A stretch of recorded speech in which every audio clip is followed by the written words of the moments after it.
Boa sorte. Boa sorte. Oi, eu sou a Ethel. Eu e o Marcos temos esse canal para a gente poder apresentar alguns passeios, algumas viagens que a gente faz. Nesse vídeo, a gente vai começar a apresentar algumas cidades próximas à cidade de Edimburgo.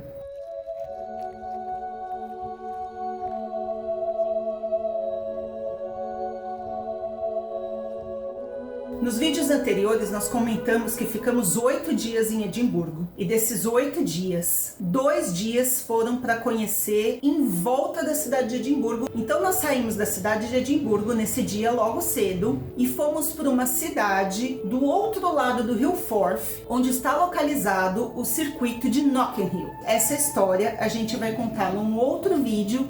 De Notting Hill nós fomos para uma outra vila fantástica chamada Falkland. Falkland é uma vila simpaticíssima. Essa história a gente vai contar num outro vídeo, mas enfim, a gente tinha que continuar o roteiro, né, gente? Então a gente saiu de lá, de Falkland, e fomos para uma outra vila próximo dali também, chamada, vou ver se eu consigo falar a pronúncia, é Currós. Eu acho que eu tô pronunciando errado, se eu não me engano é Currós, mas é tão difícil falar isso. Eu vou pronunciar como Currós. Se eu estiver pronunciando errado, eu repetir várias vezes a pronúncia errada, eu peço desculpas, mas enfim, fomos para a vila de Currós. Essa vila, ela é tão pitoresca quanto Falkland.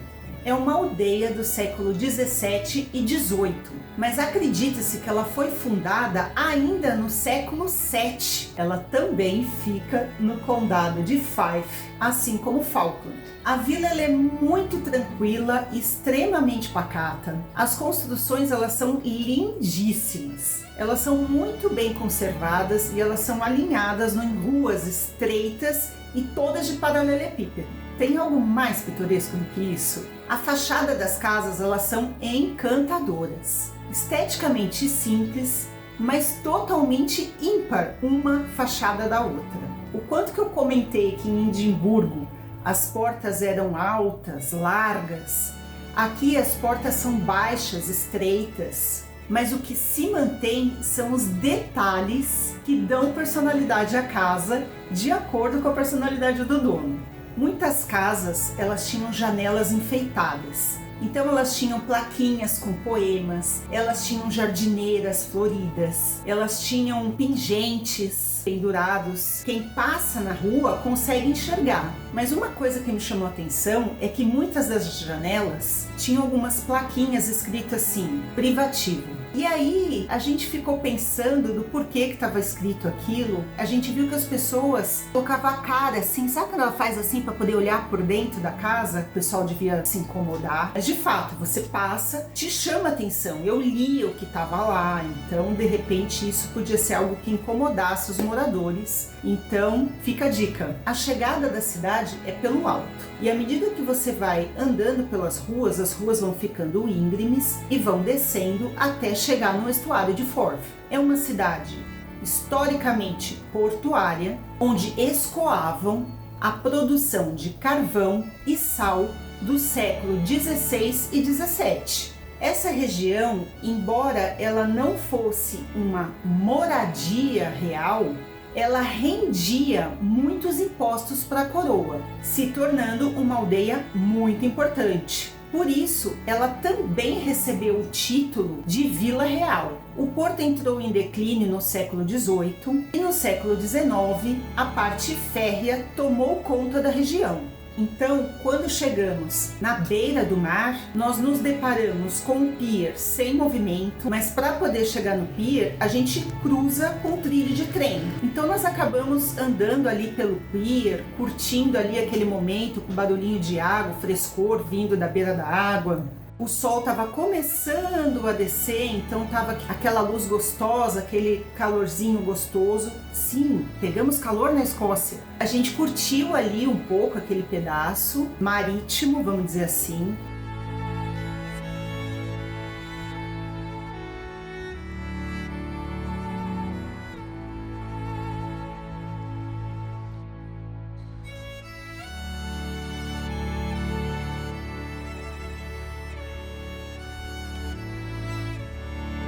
A A cidade de Curros, que nós visitamos, era a terceira cidade visitada no dia. Por conta disso, nós chegamos lá por volta de umas 17 horas. Não tinha mais nada aberto, mas eu acho que vale ter isso em mente para ficar preparado. Por conta disso, tudo que nós vimos na cidade, nós vimos por fora. Mas se você for cedo para essa cidade, compensa você entrar no Palácio de Curros. O engraçado é que mesmo nunca havendo uma monarquia morando lá, sim, existia um palácio lá, que hoje é um museu. E o palácio é muito importante para a história da vila. Ele foi construído no século XVII, uma cor muito pitoresca e característica que eles chamam de cor ocre. E na frente do palácio, eles têm um jardim de época. Então, quando você olha, eu falaria que seria muito próximo a uma horta, mas era como eles faziam jardins naquele tempo.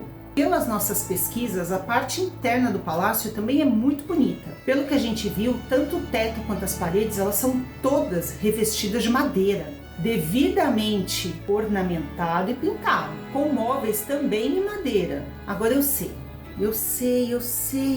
Você tá aqui porque este local foi cenário de Outlander. Acertei? Pois é, também foi. O palácio, ele serviu de cenário para Outlander em muitos momentos. A parte interna do palácio, ela teve gravações como se fosse a casa da Gales. Já a parte de fora do palácio, onde tinha ali o jardim, era onde a Gales e a Claire se encontravam para poder extrair as ervas do campo e tudo mais. Se você continuar caminhando pelas ruas, descendo mais sentido porto, além de poder ficar encantado com todas as moradias, todas as construções graciosas que tem ali, você vai acabar encontrando uma casa geminada com paredes brancas e escadaria de madeira. Ela é linda, não é?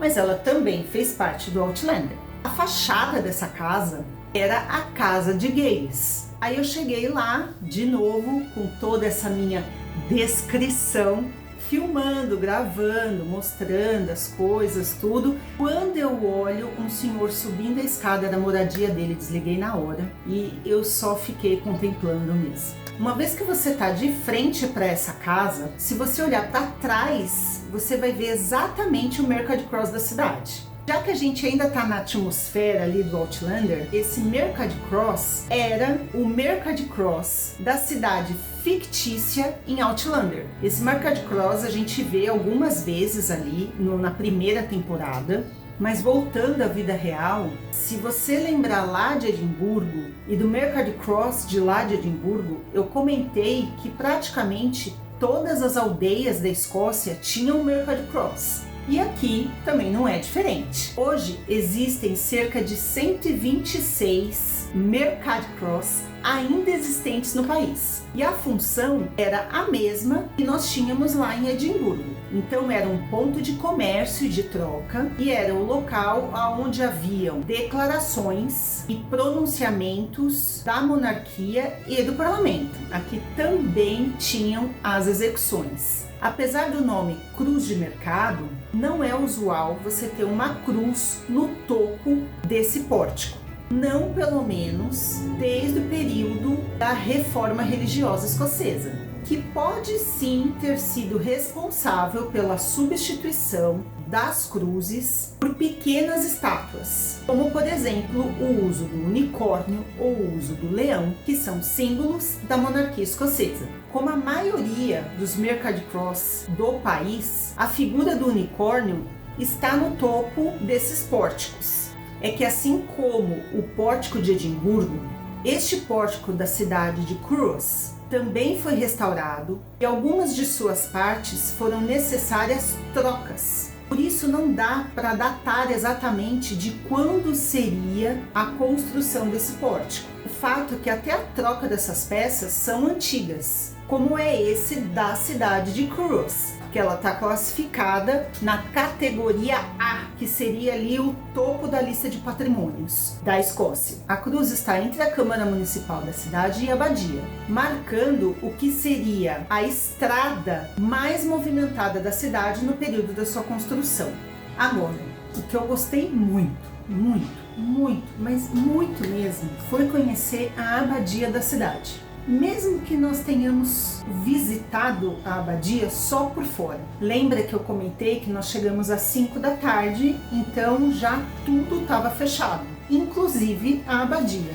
A abadia de Cruz é uma antiga igreja que hoje tem parte da sua construção em ruínas e a outra parte eles ainda a mantêm em funcionamento. A abadia foi fundada em 1217, supostamente sobre as ruínas de uma outra igreja, só que do povoado Picto, existente no século VI.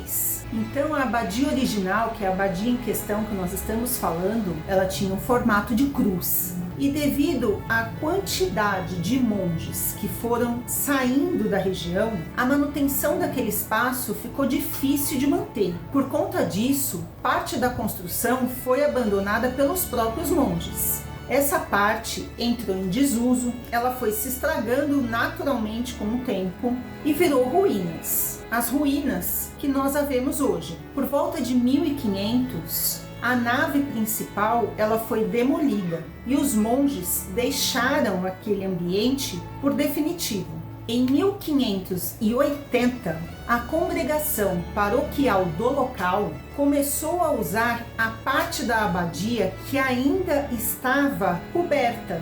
Em 1633, todo o terreno da abadia foi legalmente convertido para o domínio da Igreja Livre da Escócia, enquanto os edifícios em volta foram se degradando definitivamente e não foram restaurados. A parte que permaneceu em uso, essa parte sim foi restaurada em 1823 e em 1905. E não deu para ver a parte de dentro da igreja, que pelo que falam é uma igreja simples, mas muito bonita. Nós exploramos as ruínas e exploramos o cemitério que fica ao lado da abadia. Eu me encantei tanto com ela e eu não sei descrever o motivo, essa é a grande realidade. O fato é que eu gostaria muito, realmente, de ter entrado lá. Eu fiquei um tempo pensando e eu acho que uma das coisas que tocou muito meu coração ali naquela igreja foi uma mensagem que estava escrita no quadro de avisos deles. E ela dizia mais ou menos assim: se você acha que perdeu a fé,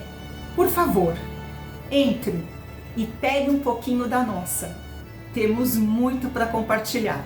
Eu achei assim tão bonito, sabe? Nós não estávamos com a ideia de parar nessa igreja. Nós viemos apenas para ver o centrinho da vila mesmo. Era isso que nos bastava. Então eu acho que eu não estava preparada mentalmente para nada religioso naquele momento. E quando eu li a mensagem, eu acho que foi o momento que fez a ficha cair de todos os dias que a gente já estava lá.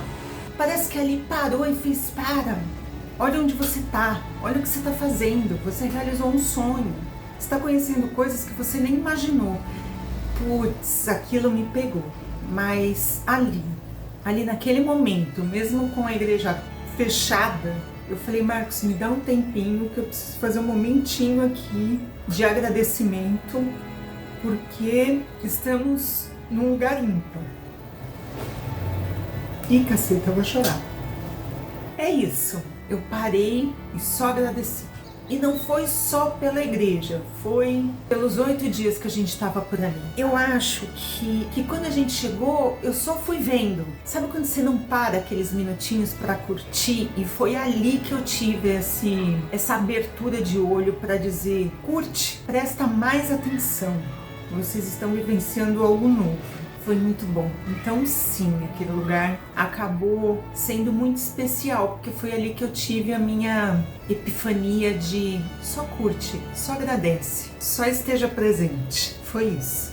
Bom, deixando a religiosidade de lado um pouquinho, você acha que estando na Escócia a gente não ia acabar falando nada sobre nenhuma lenda? Isso não vai acontecer. O país é repleto de lendas, então aqui também tem uma. Reza a lenda que em algum lugar na abadia existe um túnel, e se você encontrar o túnel e caminhar nele, você vai encontrar um homem sentado em uma cadeira dourada, e ele está lá à disposição para a primeira pessoa que chegar lá e entregar todo um tesouro altamente valioso. Mas a lenda não para só aí. Dizem que muitas pessoas já foram nessa abadia procurar tal túnel. E reza a lenda que um flautista cego encontrou o túnel e entrou no túnel junto com seu cachorro. Segundo a população, o homem pôde ser ouvido tocando a flauta de longe, por mais de 3/4 de milha. Dizem que o cachorro saiu do túnel e foi encontrado pela cidade, mas o flautista nunca mais foi encontrado. Ah, e só depois que a gente passeou pela abadia, que eu me emocionei com tudo lá, que a gente foi embora e tudo mais, eu soube que esse cemitério que fica ali do lado da abadia também foi usado no seriado de Outlander. Ali era onde ficava a chamada Igreja Negra, onde os meninos ficavam doentes quando visitavam. Em um determinado episódio, a Claire vai encontrar um desses meninos doentes, que é o Tomás, e ela salva ele com uma erva, um chá. A vida é pequena, mas tem muita coisa para ver, tem muito causo para ser contado, como diria minha avó. Lembra da instituição escocesa que promove a preservação dos edifícios históricos? Aqui também tem a ação dessa instituição e com isso faz com que toda a cidade fique ainda mais linda.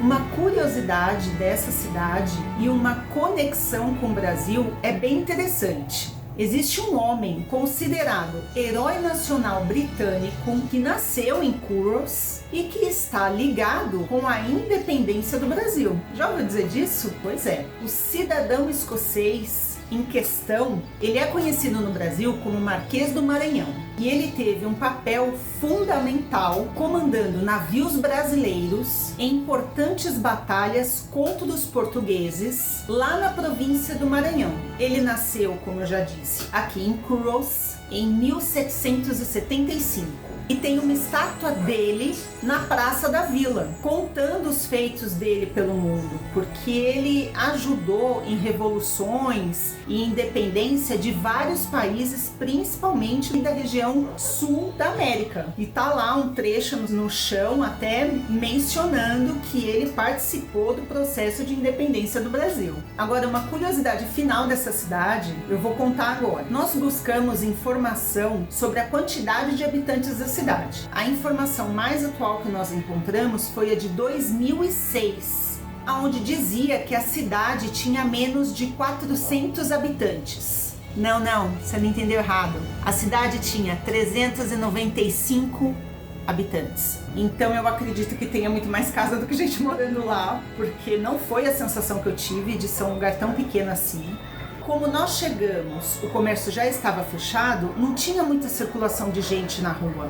Eu acho que se a gente viu 10 pessoas na rua foi muito. A parte curiosa não é nem a quantidade de moradores na vila, mas para eu desenhar um quadro para vocês assim. Então não tinha nenhum comércio aberto, praticamente não tinha nenhum turista pela cidade. Nós não víamos nem o povo da própria cidade circulando por lá. Não tinha movimentação de carro na rua. E assim, se vocês nos acompanham, a gente já falou inúmeras vezes da cordialidade dos escoceses. Então isso para nós era uma questão assim, era chancelado que eles são simpáticos, atenciosos, respeitosos e tudo mais, e ponto, é isso. Mas ali, naquela vila, nós conseguimos pegar um congestionamento de 3 carros. E sim, ali nós encontramos o primeiro escocês estressado em toda a viagem.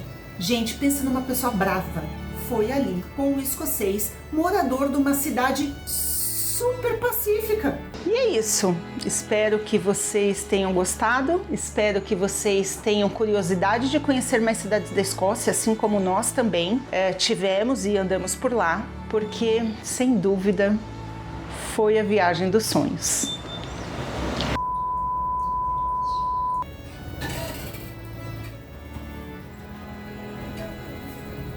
Pode abrir. Já saiu aí o barulho. Já atrapalhou? Oi. Você tá fazendo sombra na minha luz.